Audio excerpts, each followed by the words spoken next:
नमस्कार सभी को। पहले वीडियो को छूट गई थी, अचानक मेरा स्क्रीन पे हाथ लग गया था, इसलिए वीडियो को छूट गई थी। इसलिए मैं वहाँ जहाँ से वीडियो रुकी थी मैं वहीं से स्टार्ट कर रही हूँ दोबारा। तो यहाँ से मैं फिर से स्टार्ट कर रही हूँ जहाँ से वीडियो रुक गई थी। तो ये वाला पीछे वाला पार्ट अगर आपने देखा होगा तो आपको पूरा पता होगा। दहेज से मैंने शुरू किया था, उससे आगे फिर मैं बस यही इतना पार्ट बचा था जो रुक गया था बीच में। तो पढ़ते हैं। इन सब का ये तात्पर्य नहीं है कि कोई भी विवाह बिना दहेज लिए नहीं हो रहे। कुछ ऐसे प्रगतिशील युवा महिला पुरुष हैं जो दहेज के विरुद्ध अपनी आवाज़ उठाते हैं और दहेज के बिना ही विवाह करते हैं। कुछ ऐसे महिला और पुरुष हैं जो जिन्हें अच्छे, मैं तो अच्छा मानूंगी उन्हें, जो दहेज के विरुद्ध दहेज के दूसरी तरफ कुछ पढ़े लिखे नवयुवक ये कहकर दहेज लेते हैं कि ऐसा करने में कोई बुराई नहीं है। कुछ ये कहकर छुटकारा पा लेते हैं कि उनके माता पिता ऐसा चाहते हैं और वह उनकी आज्ञा की अवज्ञा नहीं करना चाहते हैं। दूसरे समुदायों जैसे मुसलमानों, ईसाइयों में भी कुछ लोग दहेज मांगते हैं। अक्सर विवाह के बाद भी दहेज की लगातार मांग के कारण विवाह में तनाव की स्थिति हो जाती है, यहाँ तक कि इसके कारण तलाक भी हो जाता है। तो अब हम भारत में तलाक और पुनः विवाह संबंधी मुद्दों पर विचार करेंगे। पुनः विवाह और तलाक से तो आगे पढ़ते हैं। तलाक और विधवा पुनः विवाह। तलाक और पुनः विवाह के मुद्दे पर विचार किए बिना विवाह संबंधी कोई भी चर्चा अधूरी ही रहती है। यहाँ हमने पहले विवाह के विघटन मतलब टूटने की क्रियाविधि तथा संभावनाओं की चर्चा होगी, फिर संक्षिप्त में विधवा पुनः विवाह पर एक नज़र डाली जाएगी। तो तलाक विभिन्न समुदायों के बीच तथा उनमें वैवाहिक संबंधों के टूटने की क्रियाविधि तथा संभावनाएं समय समय पर बदलती रहती हैं। हिंदू विवाह सिद्धांत एक पवित्र भाव है जो अटल है, फिर भी बहुत सी अद्वितीय जातियां जैसे ब्राह्मण, क्षत्रिय, वैश्य जातियों के अंतरिक्ष में तलाक की स्वीकृति है। जब हम अद्वितीय जातियों की बात करते हैं तो हमारा तात्पर्य उन जातियों से होता है जो हिंदू संस्कार या जीवन चक्र के सारे स्थान को संपन्न नहीं करते। इन स्थानों के माध्यम से हर एक का दूसरी बार जन्म होता है। दूसरे शब्दों में उनका सामाजिक अर्थों में दूसरा जन्म होता है और वह द्विज कहलाते हैं। द्विज हिंदू जातियों ब्राह्मण, क्षत्रिय, वैश्य वर्ण की होते हैं, जिनके लिए इन सब अनुष्ठानों को करना आवश्यक तथा अपेक्षित समझा जाता है। विवाह का रूप अद्वितीय जातियों में पवित्र संस्कार की तरह हो ऐसा आवश्यक नहीं है। विवाह अपघटनशील है। ये धारणा आज भी सभी जातियों में धीरे धीरे समाप्त हो रही है और कानून द्वारा भारत की सभी कानूनी व्यवस्थाओं में तलाक का अधिकार शामिल कर लिया गया है। विभिन्न समुदायों में रीति रिवाजों और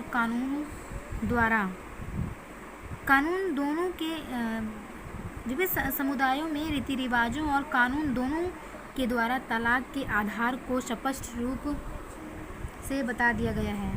1940 और 48 के दौरान अनेक प्रांतों और राज्यों ने हिंदुओं को तलाक की स्वीकृति देने संबंधी कानून पास किए। 1954 के विशेष विवाह अधिनियम में तलाक को शामिल कर लिया गया और तलाक के आधारों का स्पष्टीकरण किया गया। ये उन सभी भारतीयों पर लागू होता है जिन्होंने इस अधिनियम के अंतर्गत अपना विवाह पंजीकृत किया।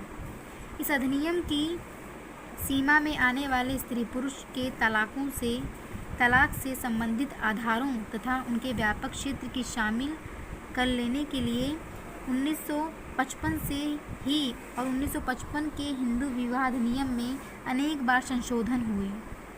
1976 और 1978 में हुए संशोधन में कानून द्वारा तलाक के कुछ मुख्य आधार निम्न हैं। तलाक किस तरह हो सकते हैं? नपुंसकता पहला है नपुंसकता, दूसरा है एक निर्धारित समय तक, तीसरा है 7 वर्षों तक लोप होना, 7 वर्षों तक गायब होना, संक्रामक रोग, किसी को संक्रामक रोग हो तब तलाक लिया जा सकता है, या बलात्कार, या समलिप्तता, या पशु मैथुन, एक मानव तथा एक निमंत्रण पशु के बीच लैंगिक संबंध। इन चीज़ों से तलाक हो सकते हैं। ये कानून द्वारा नियम में लागू किया गया था। अब व्यभिचार और निर्दयता भी आधार माने जाने लगे हैं। व्यभिचार और निर्दयता भी, जिनके कारण तलाक मांगा जा सकता है। विवाह के 3 साल बाद तलाक मांगने की अवधि कम करके 1 वर्ष कर दी गई है। आपसी सहमति से तलाक देने की प्रतीक्षा अवधि अब केवल 6 महीने है। मुसलमानों में विवाह एक प्रकार का करारनामा है और उनके समाज में तलाक स्वीकृत है। उनके यहाँ कानूनी रूप से स्वीकृत मतलब होता है माननीय, जिसे माना जाता हो, यहाँ तलाक हो जाएंगे। उनके यहाँ कानूनी रूप से विभिन्न प्रकार के तलाक होते हैं, जिनमें से तलाक और खोल का उल्लेख विशेष रूप से करना आवश्यक है। तलाक एक बिना न्याय सम्मत तलाक है। पति द्वारा 3 बार एक पक्षीय रूप से उच्चारण करने पर यह लागू होता है। पति की स्वेच्छापूर्व पत्नी को तलाक देने की शक्ति के महत्व का पता चलता है कि पति 3 बार अगर तलाक बोल दे तो तलाक हो गया, तो ये कहीं ना कहीं पति की ज़्यादा शक्ति की बात इसमें है। ये महत्व रखती है इनमें कि इनमें ज़्यादा शक्ति मिली हुई है। दूसरा है तलाक का दूसरा प्रकार खोल कहलाता है, जो आपसी सहमति से मिलता है। खोल होता है जिसमें दोनों आपसी सहमति से तलाक लें। तलाक को कानूनी स्वीकृति प्राप्त हो जाने पर भी हिंदू प्रधान संस्कृति में तलाक के प्रति जनता का दृष्टिकोण अभी भी बहुत उदार नहीं है। अनेकों भारतीय समुदायों में कानूनी प्रावधानों के बावजूद भी तलाक नहीं लिया जाता है। ऐसी स्थिति में जहां महिलाओं ने कानूनी व्यवस्था का सहारा लेने की चेष्टा भी की है, कानून में महिलाओं के विवाह से संबंधित अधिकार स्पष्ट नहीं है। उदाहरण स्वरूप आंध्र प्रदेश और पंजाब उच्च न्यायालय के 2 फैसलों में पत्नी या मां की हैसियत से हिंदू महिला के अधिकार संबंधी 2 फैसलों में अस्पष्टता है। आंध्र प्रदेश के एक मामले में महिला के पक्ष में निर्णय दिया गया है, उसके इस अधिकार का समर्थन किया गया, जिसके द्वारा उसे ये निर्देश दिया गया कि ये चुनने का उसका अधिकार है, वे अपने उस पति के बच्चे की माँ बने या ना बने जिस पति के साथ उसकी सामंजस्यता नहीं है, जिसके साथ वे रहना पसंद नहीं करते। दूसरे मामले में पंजाब में एक महिला को दोषी माना गया, जिसने अपने उस पति के बच्चे की माँ बनने से इनकार कर दिया था, जिसके साथ उसे सामंजस्य नहीं लगती थी। महिला आंदोलनों में सक्रिय महिलाएं इस बात पर जोर देती हैं कि यद्यपि हमारे संविधान में स्त्री पुरुष की एकता की धारणा का समर्थन किया गया है, पर इस धारणा को बढ़ाने के लिए जो कानून पास किए गए हैं वे महिलाओं के साथ किए जाने वाले भेदभाव को दूर करने में असमर्थ रहे हैं। मुसलमानों में जहां तलाक बहुत समय से प्रचलित है, कानून महिलाओं की अपेक्षा पुरुषों का ही अधिक पक्ष लेते हैं। अब पढ़ेंगे विधवा पूर्ण विवाह। भारत की जनता के कुछ भागों में विधवा पूर्ण विवाह की स्वीकृति मिली हुई है। हरियाणा के अहीरों, कुछ जाटों, गुज्जरों, उत्तर प्रदेश के अनेक जातियों तथा मैसूर के कोडुंग लोगों में नियोग को भी स्वीकृति मिली है। नियोग विवाह के अंतर्गत पुरुष को भाई की विधवा के साथ विवाह करना होता है। हिंदुओं की कई जातियों में परंपरागत रूप से विधवा पूर्ण विवाह स्वीकार और व्यवहृत है। केवल वह ही जातियाँ जो उच्च जातियों की जीवनशैली और मूल्य को अपनाती हैं, विधवा पूर्ण विवाह पर रोक लगाती है।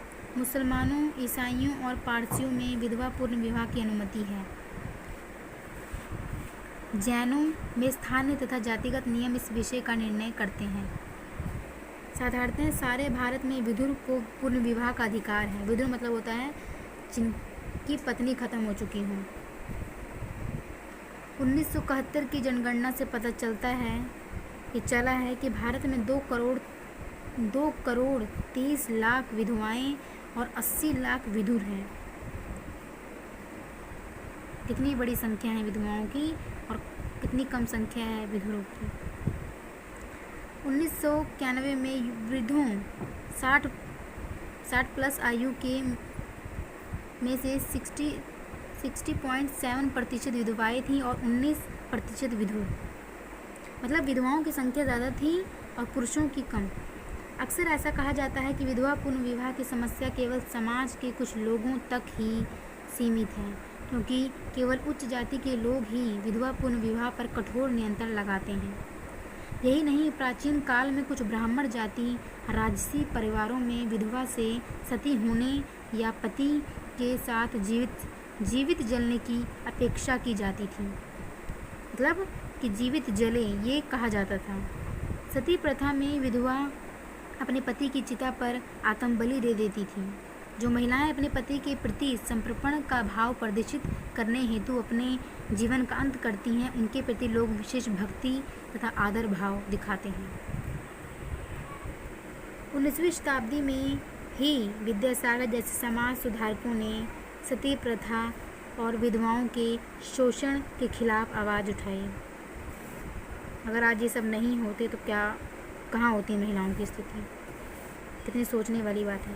तो आगे बढ़ते हैं। 1856 में हिंदू विधवा पुनर्विवाह के अंतर्गत सभी जातियों की विधवाओं को पुनर्विवाह करने का हक मिला, परंतु लगता है विधवाओं के प्रति कठोर व्यवहार और विधवा पुनर्विवाह संबंधी परंपरागत धारणा अभी भी प्रचलित है। विधवाएं अभी भी अशुभ मानी जाती हैं। उन्हें कुछ धार्मिक और सामाजिक उत्सवों में भाग लेने की अनुमति नहीं है।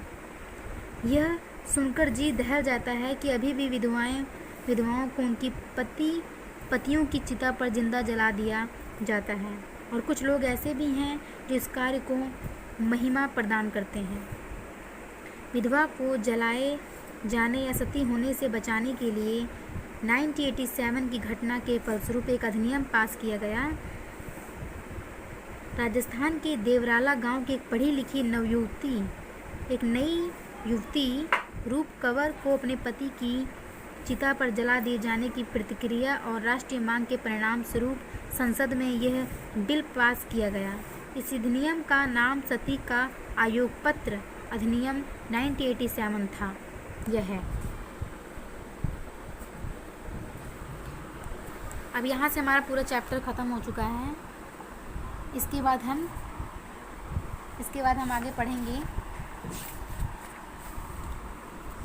तो प्रश्न है, आगे पढ़ेंगे हम नातेदारी। तो थैंक यू सभी को।